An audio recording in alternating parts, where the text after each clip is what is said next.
Hi, I'm Dr. Jim Ellis, Chief Medical Officer for the United States Football League. Keeping our athletes safe and healthy throughout the USFL season and beyond is of utmost importance to us. And in order for our players to perform at their best, comprehensive, quality medical care and treatment is necessary.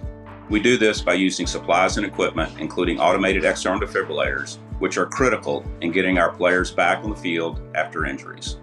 Our athletic trainers and team of physicians use these supplies each and every day, both in the training room and on the field for game day.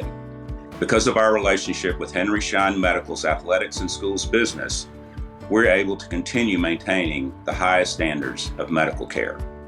Our priority is the players, ensuring they are ready for game day each weekend and reaching their highest potential. As we continue throughout the 2023 USFL season, we know we can always count on Schein Medical Athletics and Schools with supplies needed to keep our players healthy and in the game.